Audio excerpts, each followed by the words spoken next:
All right, here we go. We are live after a nice 42-21 win in a big division rival game versus the Detroit Lions at Lambeau Field, the home opener.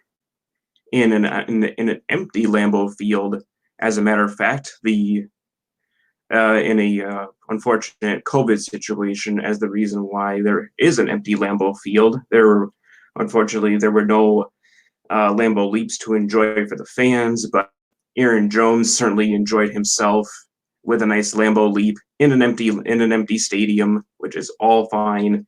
Aaron Jones, basically the guy that he's been the player of the game. He was absolutely spectacular yet again, and in this game, no doubt. So the Packers were 2-0, and it sure is good to be 2-0 heading into week 3, which we have is our big showdown at New Orleans against Drew Brees and the New Orleans Saints in New Orleans. So it's good to be 2-0, but we are not alone at 2-0. The Chicago Bears are also 2-0 as they beat the New York Giants 17-13 also today. So a pretty good performance from the Bears altogether. Jimmy Graham caught a touchdown pass in today's game, and apparently he can do it for the Bears, but he can't really do it for us for some odd reason. So, but whatever. We have a pair of tight ends that have some potential.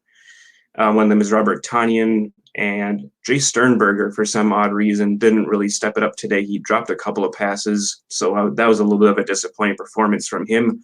Otherwise, then there was Robert Tonyan caught a touchdown pass today, so that was a pretty good performance today by him. But the big stars of the game, of course, were Aaron Rodgers getting 240 yards and 2 touchdowns in today's game. He didn't look quite as good as he did last week against the Minnesota Vikings, but he was absolutely spectacular. He threw a whole bunch of dimes, but he did miss a few throws here and there. He did overshoot a couple of receivers, and he did overshoot Aaron Jones on a screen pass, and that is a little bit unrealistic of him, but a really good stellar performance from Aaron yet again, as he was the really big reason why this offense clicked. But the man that really took it today was Aaron Jones with 168 rushing yards, 2 touchdowns, and 68 receiving yards, and 1 touchdown to boot. So this is the man of the game, the first star of the game, Aaron Jones here. Stellar performance, stellar. And that a lot of the 168 came off that huge 77-yard touchdown run by Jones to start the second half in the third quarter. Again, Jones saw a lot of daylight, which was great. So a great performance by him. And another big highlight of the day was Chandon Sullivan's pick 6 in the third quarter, which turned the tide for the defense after a relatively slow start against Detroit as they were able to start out the first quarter and just completely slammed it down our throats. I mean, we went down 7-0 in a hurry. The defense looked quite flat to start out, but then picked it up later, especially after the Chandon Sullivan pick 6, and that's what set the tone from there on out was the pick 6. The defense had some energy after looking quite lackluster and giving up big chunks of some big chunk yardage plays that has happened and has plagued this defense for quite some time. So thanks to Chandon Sullivan, really good performance by him, getting the momentum swinging back to the Packers defense after a really slow start. Matthew Stafford and the receivers, Marvin Jones, those guys they hit, and they got the first touchdown of the game, and it was 7-0 to start out really quick. And then the Packers came roaring back, getting a field goal that made it 7-3, and then Detroit went down the field again for another 7 points, and that made it 14-3 going into the second quarter before the Packers were to be able to make it up to a game and score consecutive points after the 14-3 deficit. So, and for the other games here, The Colts took on the Minnesota Vikings today in Indy and took it to Minnesota today. Then they won 28-11 with Kirk Cousins throwing 3 interceptions, which is very uncharacteristic of him. So if you're a Minnesota Viking, if you're Adam, my condolences, sir. My condolences to you. Kirk Cousins, I have no clue what happened with him. I didn't see a single highlight of what happened with the Minnesota Vikings, but they are down in the dumps with an 0-2 record, along with the Detroit Lions, whom we beat today. So the Indianapolis Colts, I don't know what to take from them. Do they have really good defense, or did Cousins just have a bad game? Hey, did the Vikings have a bad game? But either way, I was not expecting that. I was definitely not expecting to see Kirk Cousins throw 3 interceptions and the Vikings to go down like that. So those are the games, the division games. Again, it was the Colts 20-11 against the Minnesota Vikings, and then the Bears 17-13 against the New York Giants. They are 2-0 along with us atop the NFC North, where the Minnesota Vikings and the Detroit Lions are tied for 0-2. So with all that, nobody in the chat, I think I won't really keep this stream going for much longer. I just wanted to touch up and give it a recap of the game against another division opponent. And under the Matt LaFleur era, we are 6-0 against division opponents. So any team in the NFC North, look out, because Matt LaFleur has this team gutting you good. So again, spectacular win. We are 2-0, tied for first place in the division. I couldn't be happier to have this outcome to start out the 2020 season, especially with a lot of turmoil coming into the season with the talk about the Packers not getting Aaron Rodgers weapons and all that. Well, things are looking pretty good right now. Unfortunately, Davante Adams kind of came in and out. He was bothered by a hamstring injury, and that was disappointing to see him come out. And that has happened. Unfortunately, we weren't able to get him. He wasn't really able to see very much time in the game, and that's okay. I think that we are trying to save Davante for the Saints anyway, after all, because the rest of the receivers were clicking. Aaron was able to throw dimes to Jones. He was able to throw some dimes to Al Lazard. He threw some beautiful passes down the field to Marquez Valdez-Scantling, a couple of ones on the sidelines, nice catches.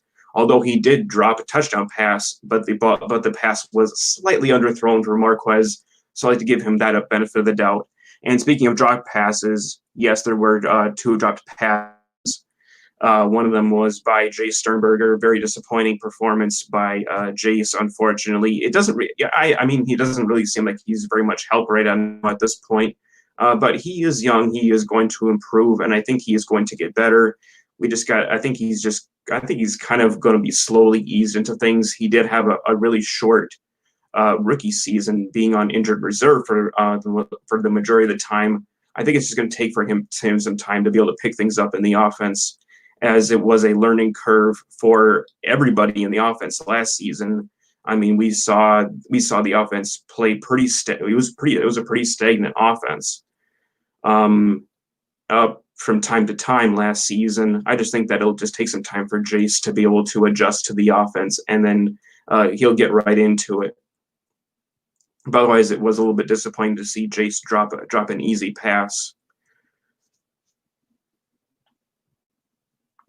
But I expect some of these young receivers to get better, and they will be better. They'll be more consistent in catching the passes with time, and with this offense clicking on all cylinders, with Aaron showing some confidence and patience in the young guys. I am pretty confident that Jace and whoever else has been dropping the football, they will catch on. They will get it. Yes, I do. I think that Marquez has been dropping it a lot, but he has been making it up for these. He has been making it up. I would agree. Yeah, Robert Tonyan also dropped a pass too, but that was actually more of a good play by the defender, Packer James 5.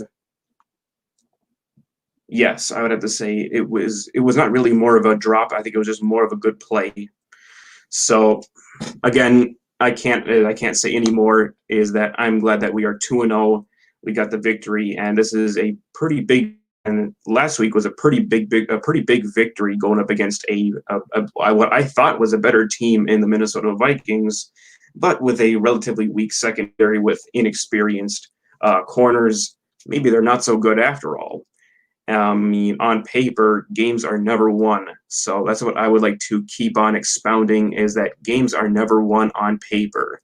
And from what I can tell, that despite how things look on paper, the receivers are not that bad. They really, on paper, they look awful because they're a bunch of no names. They are not really, they're inexperienced no name guys. However, give us some time. Maybe things will work out. Unfortunately, Equinemius St. Brown has not been able to see any action for the first 2 games. He was a healthy scratch last season and was placed on injured reserve with a knee injury, but I expect him to only be gone for a couple of weeks. I think the only reason why he was placed on injured reserve was because to elevate a few guys to be able to play, we elevated Willington and Prevel on the defense practice squad because we are so shorthanded on the defensive line with Kenny Clark being out with a groin injury, and that really hurt the defense today. Was the defense just looked really, really awful to start out. The Lions at first took advantage of the disadvantage that we had with losing Clark. Then actually, but then they stopped. Then they just went to passing with Matt Stafford. But they started to take advantage of it first off with Kerry Johnson getting the bulk of the carries, and Johnson had a pretty good game up until a whole bunch of other running backs came into the mix. Adrian Peterson being one of them, and then DeAndre Swift came on for a couple of carries, caught a few passes for them. But it was really a committee. It was a running back by committee thing with the Lions, kind of very similar to how things were with the Packers. But we were just able to run the football better with Jones, with Jamal Williams, and Tyler Irvin got a few carries, I believe, in the game. And then A.J. Dillon, our second-round rookie running back, also came into the game late and got us a couple carries. And one of them was for the very last first down to seal the game when we were up by 21 points to seal the victory. Being more of a hero compared to MVS, who is Alan Lazard. I really do. Yeah, Lazard looks more like a number 2. Looks more like the number 2 receiver. I agree. I totally agree. I think Allen is the number 2 receiver.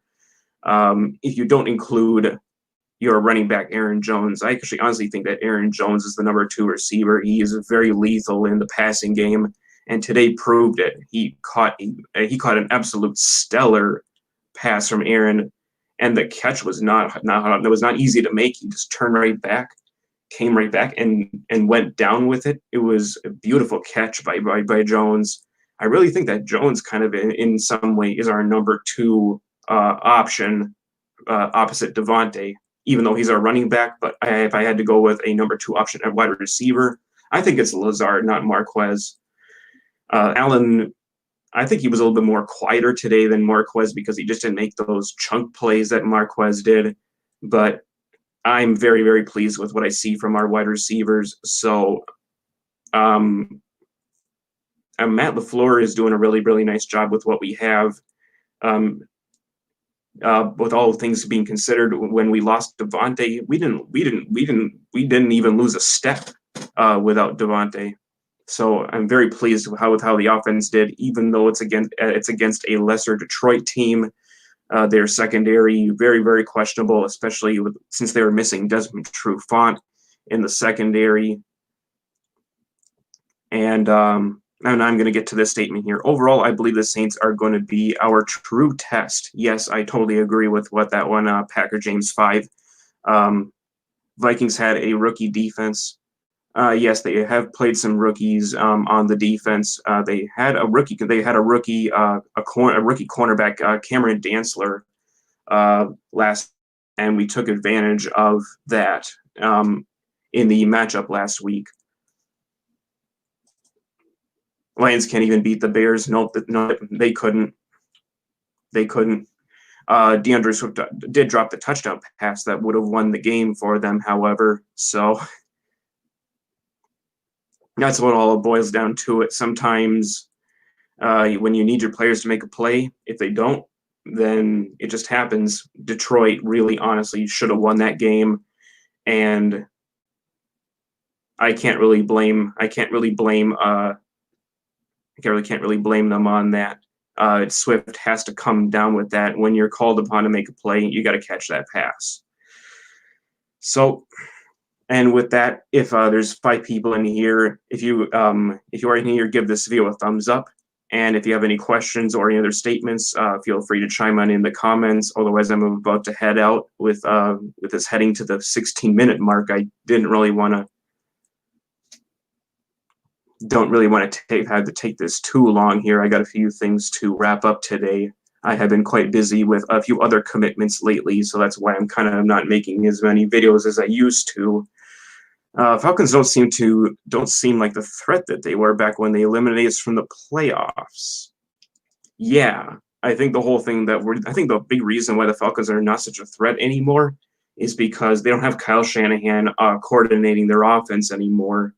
And I know that Matt Ryan and Julio Jones, there's still a lethal connection, and then adding Calvin Ridley to the mix really, really makes the Falcons a very, very, very good offense. They scored a lot of points today. It was 39, if I remember correctly, but they lost to the Dallas Cowboys on a last-second field goal. So the Falcons' offense, I think, is really, really super lethal. Their defense just sucks. Simple as that.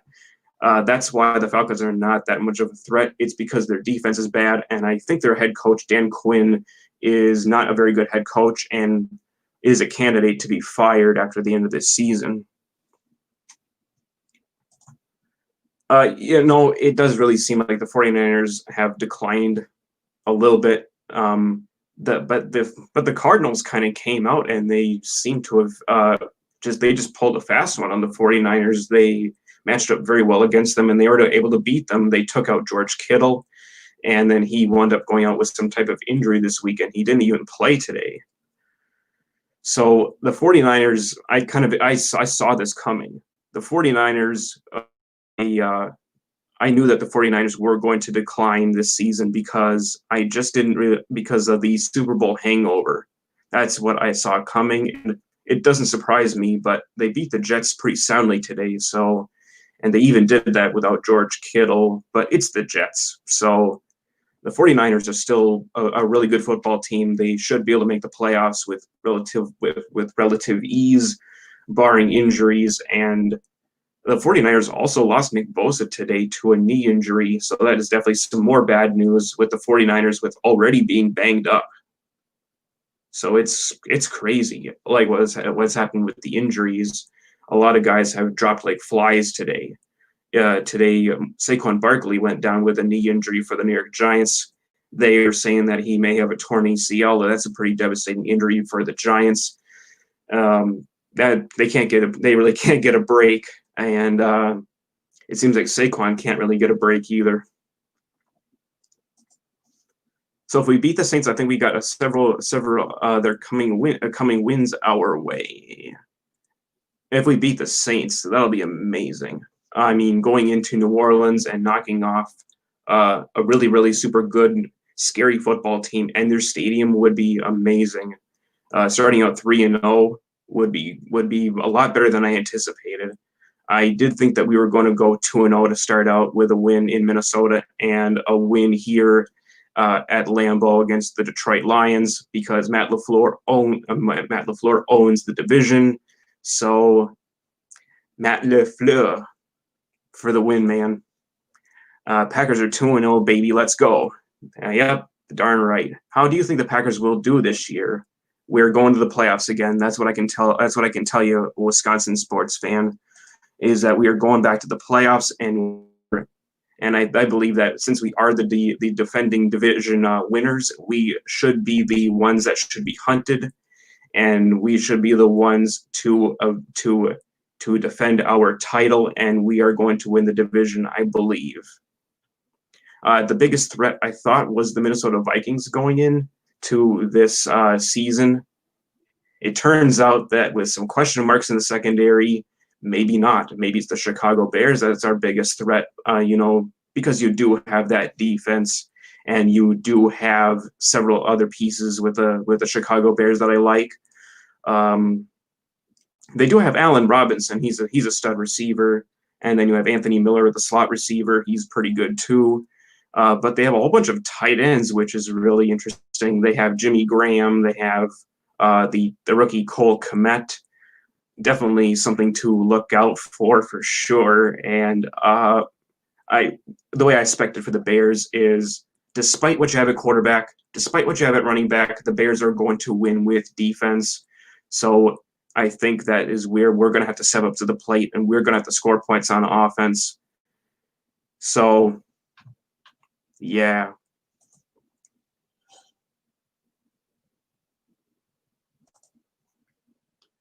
Yeah, beating the Saints will be our biggest challenge for now, and I'm gonna go this week to week. Is that let's just focus on the Saints, and let's not look too far ahead. Let's just beat the Saints in New Orleans, and then let things go. I think that will be a very, very tough test. The Saints are pretty decent on defense, and they are very lethal in the passing game. Drew Brees seems to have his way against our defense for some odd reason, and that is something I really think we can win every game. I think there's a possibility. I mean, if we keep playing like this, wow. I mean, if we're scoring 40 points, if we're scoring 40 points per game, that's just amazing. Is that how this offense has been able to click? My problem is on the defensive side. Is on the defensive side of the ball, especially with Kenny Clark being out. But apparently, that was actually kind of a little bit of a non-factor today, as we didn't really get gashed in the run game like I thought we were going to. I thought the Lions were going to run it through the teeth of our defense, and they didn't take advantage of it for some odd reason. And then they just stopped running it for the most part, and they just relied on Stafford to throw. But they had to, because they were down. They were down in the third quarter. They were down big, so they had to force Stafford to throw the ball, as opposed to seeing more running game from the Detroit Lions running backs. After the Saints game, the next challenge would be Tom Brady and the Bucs. Yeah, it's in Tampa Bay, so I definitely think that would be a tough challenge. And Tampa Bay, to my surprise, has gotten better on defense, especially in the pass game. They have held opposing quarterbacks to under 200 yards, I believe. I'll have to go back and look at the stats to see where things are in terms of how the Buccaneers are doing in the pass defense. But their run defense is extremely lethal. They have guys up front. They have Shaq Barrett at linebacker. They have Ndamukong Suh. They have Vita Vea nose tackle. They are stellar up front. And at the Tampa Bay Bucs, despite losing to the New Orleans Saints, are still a really good football team, and they look pretty lethal on offense with the two running backs now that they have Leonard Fournette, Ronald Jones, and then you have the power receiving group with Chris Godwin, Mike Evans, Scotty Miller, and then you have a trio of tight ends, Rob Gronkowski, O.J. Howard, and Cameron Brate. The Tampa Bay Bucs will definitely be a problem when we face them in October. So that's how I would see things going in. If I were to look past the Saints, is that the Tampa Bay Bucs will not be easy. They will not be easy to beat, especially going into territory to take them on. Tom Brady, to me, he's still a good quarterback. He's 43 years old, but he has declined a little bit over time. He did throw an interception today. I don't know what has been what I think it's because of the Bruce Arians system. The Bruce Arians system appears to be a little more turnover prone-ish, but it's a really, really good system that Brady is in, and I think he's going to do pretty well in the Bruce Arians system, especially because he has all the weapons. So with things kind of closing out here, I'm going to have to take this stream and I'm going to have to wrap it up. I believe that I have covered everything I wanted to cover in this post-game video, and you guys can go ahead and, if you missed this live stream, you can go ahead and type anything in the comments. Great victory for us today, 42-21 over the Detroit Lions. We are 2-0 heading into week 3 against the New Orleans Saints. That is a Sunday night game on NBC, so tune in for that game. I will be going live after the game, probably right after the game. I'll try to get as much time as possible, because this game could possibly go into about like 10 o'clock at night, or who knows how things are going to go. It may be a little bit more of a shorter stream, depending on the turnout, but I think that is going to do it for this live stream. I'll catch you guys later. Go Pack, go!